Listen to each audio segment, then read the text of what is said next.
Welcome to Ramana's Eduzone YouTube channel. ఇంకా ఈ ఛానల్ని ఎవరైనా సబ్స్క్రైబ్ చేయకపోతే దయచేసి సబ్స్క్రైబ్ చేసుకోగలరు. సో ఈ వీడియోలో మనము ఈవో గ్రేడ్ 3 సంబంధించి పేపర్ 2లో భాగంగా భాగవతమునకు సంబంధించినటువంటి కొన్ని ముఖ్యమైనటువంటి ప్రశ్నలను మనం ఎగ్జామినేషన్ పాయింట్ ఆఫ్ వ్యూలో చర్చించుకుందాం. అందులో భాగంగా ఇక్కడ మనము మొదటి ప్రశ్నను కానీ గమనించినట్లయితే మొదటి ప్రశ్న ఏంటిది మనకి ఇక్కడ గజేంద్ర మోక్షము, క్షీరసాగర మదనము, కూర్మావతారము, మత్స్యావతారం లాంటి ఘట్టాలు భాగవతంలోని ఏ స్కందంలోనే పేర్కొనబడినవి. చాలా ఇంపార్టెంట్. మనము భాగవతాన్ని గురించి క్లాస్ చెప్పుకునేటప్పుడు భాగవతాన్ని చిన్న చిన్న భాగాలకు విభజించడం జరిగింది. అందులో భాగంగా మొత్తం ఎన్ని చిన్న భాగాలను మనం ఏమంటామంటే స్కందాలు అంటాము. మొత్తము స్కందాల సంఖ్య అంతా 12గా మనం గుర్తుపెట్టుకోవాల్సినటువంటి అవసరం ఇక్కడ అంతా ఉంది. అందులో భాగంగా ఇక్కడ మనము అడుగుతున్నటువంటి క్వశ్చన్ ఏంటంటే గజేంద్ర మోక్షము, క్షీరసాగర మదనము, అదేవిధంగా కూర్మావతారము, మత్స్యావతారం లాంటి ఘట్టాలు భాగవతంలోనే ఏ స్కందంలో పేర్కొనబడినంటే అష్టమ స్కందం అని గుర్తుపెట్టుకోవాల్సినటువంటి అవసరం ఇక్కడ ఎంతైనా ఉన్నది. నెక్స్ట్ క్వశ్చన్ నేను గమనించినట్లయితే శ్రీకృష్ణుడు ఎక్కడ జన్మించాడు? శ్రీకృష్ణుడు ఎక్కడ జన్మించాడు? రేపల్లెలో జన్మించినట్లుగా మనం గుర్తుపెట్టుకోవాలి. నెక్స్ట్ వచ్చేసరికి పరీక్షిత్ మహారాజు తక్షకుడు అనే పాము కరవడం వల్ల 7 రోజులలో చనిపోవుగాక అని ఆయనను శపించింది ఎవరు? చాలా ఇంపార్టెంట్. మనం భాగవతం చెప్పుకునేటప్పుడు మనము పరీక్షిత్ మహారాజు గురించి మనము కథ చెప్పుకోవడం జరిగింది. అందులో భాగంగా పరీక్షిత్ మహారాజును తక్షుడు అనే పాము కరవడం వల్ల 7 రోజులలో చనిపోవు గాకని ఆయన శపించింది ఎవరై అంటే శృంగి అని మనం గుర్తుపెట్టుకోవాల్సినటువంటి అవసరం ఇక్కడ అంతైనా ఉంది. ఎందుకు ఈ పరీక్షిత్ మహారాజు ఇతన్ని శపించాడంటే ఇతని తండ్రి ధ్యానంలో ఉన్నప్పుడు పరీక్షిత్ మహారాజు తన మెడలో చనిపోయిన పాము వేసి అతను కొంచెం ఇబ్బంది పెట్టడం జరిగింది. దానికి కోపించినటువంటి అతని కుమారుడటువంటి శృంగి పరీక్షిత్ మహారాజుకు ఈ విధంగా శాపం పెట్టినట్లుగా మనం గుర్తుపెట్టుకోవాల్సినటువంటి అవసరం ఇక్కడ అంతైనా ఉంది. ఇక్కడ రాజు ఎవరండి? పరీక్షిత్ మహారాజాను గుర్తుపెట్టుకోవాలి. ఏ పాము అండి? తక్షకుడు అనే పాము కరవడం వల్ల నువ్వు 7 రోజులలో, ఇది కూడా చాలా ఎన్ని రోజుల్లో మరణిస్తారని, 7 రోజులలో మరణించుగాక అని శపించినటువంటి వ్యక్తి మనకు ఎవరంటే శృంగ మహర్షి అని మనం గుర్తుపెట్టుకోవాల్సినటువంటి అవసరం ఇక్కడ అంతా శృంగి మహర్షిగా మనం గుర్తుపెట్టుకోవాలి. నెక్స్ట్ కానీ గమనించినట్లయితే హిరణ్యాధ్యక్ష, హిరణ్య కశ్యపుల జన్మ వృత్తాంతం ఏ స్కందంలో పేర్కొనబడింది? మనకు తెలుసు ఇక్కడ జయములు విజయములు అనే కథ గురించి మనము భాగవతాన్ని చెప్పుకునేటప్పుడు మనం చెప్పుకోవడం జరిగింది. ఇక్కడ మనకు ఇక్కడ ఇద్దరు రాక్షసులు అన్నదమ్ములు ఉంటారండి. ఎవరు మనకు? హిరణ్య అధ్యక్షుడు, అదేవిధంగా హిరణ్య కశ్యపుడుగా మనం గుర్తుపెట్టుకోవాల్సినటువంటి అవసరం ఇక్కడ అంతా ఉంది. అందులో భాగంగా వీరి గురించి వీరి జన్మ వృత్తాంతం గురించి మనకు ఉన్నటువంటి స్కందం మనకు తృతీయ స్కందము గుర్తుపెట్టుకోవాల్సినటువంటి అవసరం ఇక్కడ అంతా ఉంది. అంటే ఇక్కడ మనకు హిరణ్యాధ్యక్షుడు, అదేవిధంగా హిరణ్య కశ్యపుడు యొక్క జన్మ వృత్తాంతాన్ని గురించి తెలియజేటువంటి అంశాలు మనకు తృతీయ స్కందంలో ఉన్నట్లుగా మనం ఎగ్జామినేషన్ పాయింట్ ఆఫ్ లో గుర్తుపెట్టుకోవాలి. నెక్స్ట్ క్వశ్చన్ కానీ గమనించినట్లయితే యాదవ రాజుల రాజధాని ఏంటిది? చాలా ఇంపార్టెంట్. ఇక్కడ మనకు యాదవ రాజుల రాజధాని అనేది మనకు మధుర అని గుర్తుపెట్టుకోవాల్సినటువంటి అవసరం ఇక్కడ అంతైనా ఉంది. నెక్స్ట్ క్వశ్చన్ గమనించినట్లయితే వసుదేవుడు ఏ వంశమునకు చెందినవాడు? చాలా ఇంపార్టెంట్. ఇక్కడ మనం బాగా గుర్తుపెట్టుకోవాల్సిన విషయం ఏంటంటే శ్రీకృష్ణుని కన్నది ఎవరు? మనకు దేవకి, అదేవిధంగా వసుదేవుడిగా గుర్తుపెట్టుకోవాలి. వీరిద్దరు కూడా ఏ వంశానికి చెందినటువంటి వారంటే యాదవ వంశానికి చెందినట్లుగా మనం గుర్తుపెట్టుకోవాలి. యాదవ వంశస్థుల యొక్క రాజధాని మనకు మధుర అని గుర్తుపెట్టుకోవాల్సినటువంటి అవసరం ఇక్కడ అంతైనా ఉన్నది. నెక్స్ట్ ఇక్కడ వసుదేవుడు ఏ వంశానికి చెందినటువంటి వాడు అంటే యాదవ వంశానికి చెందినట్లుగా మనం గుర్తుపెట్టుకోవాల్సినటువంటి అవసరం ఇక్కడ అంతైనా ఉన్నది. నెక్స్ట్ క్వశ్చన్ నేను గమనించినట్లయితే జయ విజయములు 3 జన్మలు రాక్షస రూపంలో జన్మించేలా వారిని శపించింది ఎవరు? మనం చెప్పుకున్నామండి ఇక్కడ జయ విజయముల స్టోరీ గురించి మనం భాగవతం చెప్పుకునేటప్పుడు చెప్పుకున్నాము. ఈ జయ విజయములను 3 జన్మల పాటు మీరు రాక్షసులుగా జన్మిస్తారని శపించింది ఎవరంటే సనక సనందులని గుర్తుపెట్టుకోవాలి. చాలా వీళ్ళు ఋషులుగా మనం గుర్తుపెట్టుకోవాలి. అంటే సనక సనందుల చేత జయ విజయములు 3 జన్మలు రాక్షస రూపంలో జన్మించేలా వారిని శపించినట్లుగా మన ఎగ్జామినేషన్ పాయింట్ ఆఫ్ లో గుర్తుపెట్టుకోవాలి. నెక్స్ట్ క్వశ్చన్ మనం గమనించినట్లయితే దక్ష యజ్ఞం ధ్రువోపాఖ్యానము భాగవతంలోని ఏ స్కందంలో వర్ణించబడింది? వర్ణించబడింది. అంటే మనకు సో దక్షిణ యొక్క యజ్ఞం గురించి, అదేవిధంగా ధ్రువోపాఖ్యానం, సో ధ్రువోపాఖ్యానం గురించి వర్ణించబడినటువంటి స్కందం ఏంటిది భాగవతంలో అంటే చతుర్థ స్కందం అని గుర్తుపెట్టుకోవాల్సినటువంటి అవసరం ఇక్కడ ఎంతైనా ఉన్నది. సో నెక్స్ట్ క్వశ్చన్ మనం గమనించినట్లయితే భక్తి మార్గాలు ఎన్ని రకాలు? మనం గతంలో చెప్పుకున్నాము. ఈ భక్తి మార్గాలు మొత్తం ఎన్ని అంటే 9 రకాలు. అంటే భక్తి మార్గాలు ఎన్ని విధాలంటే నవ విధానాలుగా మనం గుర్తుపెట్టుకోవాల్సినటువంటి అవసరం ఇక్కడ ఎంతైనా ఉన్నది. సో నెక్స్ట్ క్వశ్చన్ గమనించినట్లయితే పోతన మహాభాగవతం యొక్క కృతిపతి ఎవరు? చాలా ఇంపార్టెంట్. అంటే మనకు సో పోతన రచించబడినటువంటి పోతన చేత రచించబడినటువంటి మహాభారతం యొక్క కృతిపతి ఎవరంటే శ్రీహరిగా మనం గుర్తుపెట్టుకోవాల్సినటువంటి అవసరం ఇక్కడ ఎంతైనా ఉన్నది. సో నెక్స్ట్ క్వశ్చన్ మనం గమనించినట్లయితే శ్రీకృష్ణ యదుభూషణ నరసక అదేవిధంగా శృంగార రత్నాకర అని శ్రీకృష్ణుని ఎవరు స్తుతించారు? చాలా ఇంపార్టెంట్.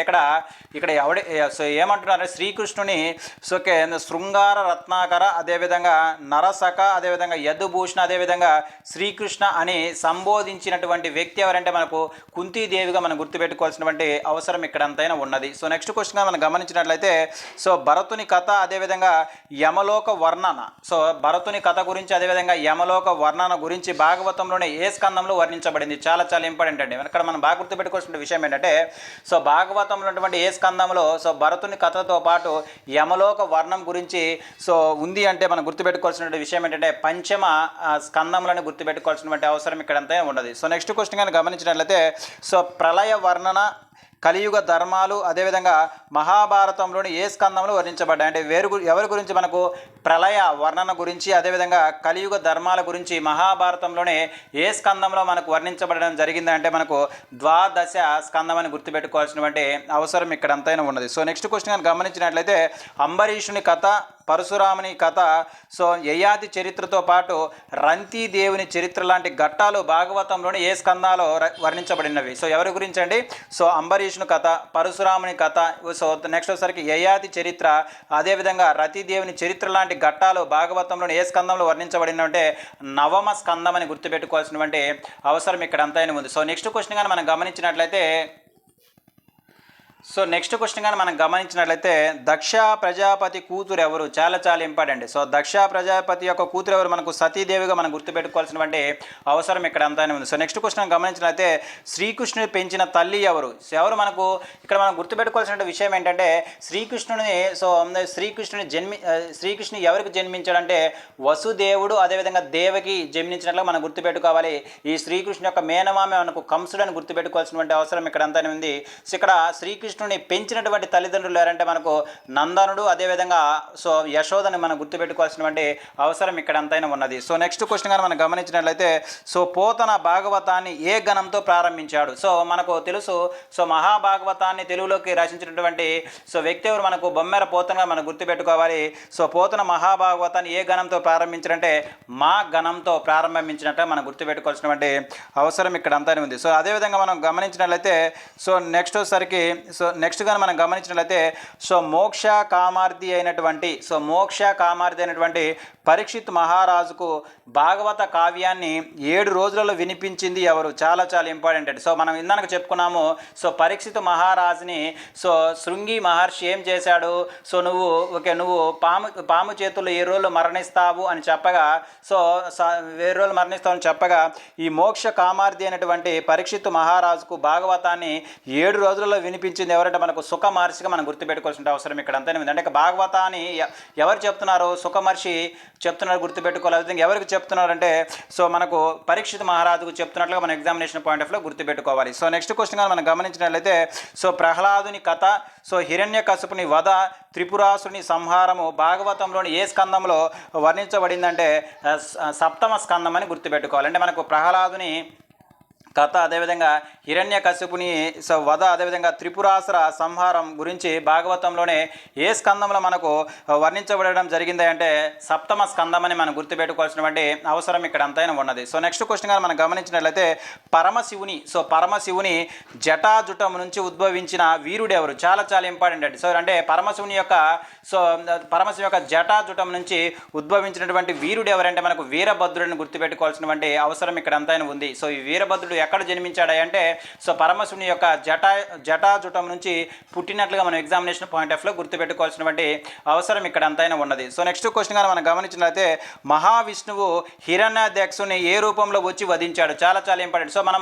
సో మహావిష్ణువు యొక్క దశావతారాలలో ఒక అవతారం అయినటువంటి వరాహ అవతారంలో వచ్చి సో హిరణ్యాధ్యక్షుని సో వధించినట్లుగా మనం ఎగ్జామినేషన్ పాయింట్ ఆఫ్ లో గుర్తుపెట్టుకోవాల్సినటువంటి అవసరం ఇక్కడ అంతైనా ఉన్నది. సో నెక్స్ట్ క్వశ్చన్ గా మనం గమనించినట్లయితే దేవేంద్రుని యొక్క సింహాసనం పేరు ఏమిటి? చాలా చాలా ఇంపార్టెంట్. సో దేవేంద్రుని యొక్క సింహాసనం పేరు మనకు ఒకసారి చింతామణి మనం గుర్తుపెట్టుకోవాల్సినటువంటి అవసరం ఇక్కడ అంతైనా ఉన్నది. సో నెక్స్ట్ క్వశ్చన్ గా మనం గమనించినట్లయితే సో పోతన మహాభాగవతాన్ని ఏ పద్యంతో ప్రారంభించాడు? చాలా చాలా ఇంపార్టెంట్. సో పోతన మహాభారతాన్ని ఏ పద్యంతో ప్రారంభించాడంటే శ్రీ కైవల్య పదంబు అని గుర్తుపెట్టుకోవాలి. అంటే ఇక్కడ సో పోతన మహాభారతాన్ని ఏ గణంతో ప్రారంభించాడంటే మా గణం అని గుర్తుపెట్టుకోవాలి. అదేవిధంగా పోతన సో మహాభారతాన్ని ఏ పద్యంతో ప్రారంభించాడంటే శ్రీ కైవల్య పదంబు అనే పద్యంతో సో ప్రారంభించినట్లుగా మనం ఎగ్జామినేషన్ పాయింట్ ఆఫ్ లో గుర్తుపెట్టుకోవాలి.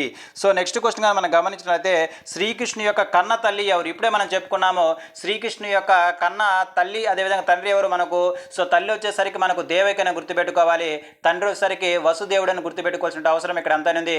వీరు ఏ వంశానికి చెందిన వారంటే యాదవ్ వంశానికి చెందినట్లుగా మన ఎగ్జామినేషన్ పాయింట్ ఆఫ్ గుర్తుపెట్టుకోవాలి. వీరి యొక్క రాజధాని వచ్చేసరికి మనకు మధుర అని ఎగ్జామినేషన్ పాయింట్ ఆఫ్ లో మనం అందరం కూడా గుర్తుపెట్టుకోవాల్సినటువంటి అవసరం ఇక్కడ అంతా ఉన్నది. సో నెక్స్ట్ క్వశ్చన్ గా మనం గమనించినట్లయితే శ్రీకృష్ణుడు ఎప్పుడు జన్మించాడు? చాలా చాలా ఇంపార్టెంట్. సో శ్రీకృష్ణుడు ఎప్పుడు జన్మించాడంటే శ్రావణ శుద్ధ అష్టమి రోజున జన్మించినట్లుగా మనం గుర్తుపెట్టుకోవాలి. ఈ శ్రీకృష్ణుడు పుట్టినటువంటి రోజున మనము కృష్ణాష్టమి జరుపుకుంటామని ఎగ్జామినేషన్ పాయింట్ ఆఫ్ లో మనం గుర్తుపెట్టుకోవాల్సినటువంటి అవసరం ఇక్కడ అంతా ఉంది. అక్కడ ఎప్పుడండి? శ్రావణ శుద్ధ అష్టమి రోజున. చాలా చాలా ఇంపార్టెంట్. శ్రావణ శుద్ధ అష్టమి రోజున శ్రీకృష్ణుడు పుట్టినట్లుగా మనం గుర్తుపెట్టుకోవాల్సినటువంటి అవసరం ఇక్కడ అంతైనా ఉన్నది. సో నెక్స్ట్ క్వశ్చన్ గా మనం గమనించినట్లయితే పోతన మహాభాగవతాన్ని ఏ చందోపద్యంతో ప్రారంభించాడు? చాలా చాలా ఇంపార్టెంట్. ఏ చందోపద్యం అంటే మనకు శార్దులంతో సో ప్రారంభించినట్లుగా మనం గుర్తుపెట్టుకోవాల్సినటువంటి అవసరం ఇక్కడ అంతా. సో ఇక్కడ మహాభారతాన్ని మహాభాగవతాన్ని పోతన సో మా గణంతో అదేవిధంగా శార్దులం అనే సో ఛందస్తో ప్రారంభించినట్లుగా మనం ఎగ్జామినేషన్ పాయింట్ ఆఫ్ లో గుర్తుపెట్టుకోవాల్సినటువంటి అవసరం ఇక్కడ అంతైనా ఉన్నది. సో నెక్స్ట్ క్వశ్చన్ గా గమనించినట్లయితే సో నిత్యం సాయంకాలంలో దర్శించవలసినటువంటి నక్షత్రం పేరు ఏమిటి? చాలా చాలా ఇంపార్టెంట్. నిత్యం సాయంకాలంలో దర్శించవలసినటువంటి నక్షత్రం పేరు ఏంటంటే ధ్రువ నక్షత్రంగా మనం ఎగ్జామినేషన్ పాయింట్ ఆఫ్ లో గుర్తుపెట్టుకోవాల్సినటువంటి అవసరం ఇక్కడ అంతైనా ఉంది. ఇవి మనకు సో భాగవతానికి సంబంధించి సో మనకి అడగడానికి అవకాశం ఉన్నటువంటి కొన్ని ముఖ్యమైనటువంటి ప్రశ్నలు సో మరో వచ్చే వీడియోలో సో దీనికి సంబంధించినటువంటి మరికొన్ని ప్రశ్నల గురించి మనము ఎగ్జామినేషన్ పాయింట్ ఆఫ్ వ్యూలో డిస్కస్ చేసుకుందాం. Thank you.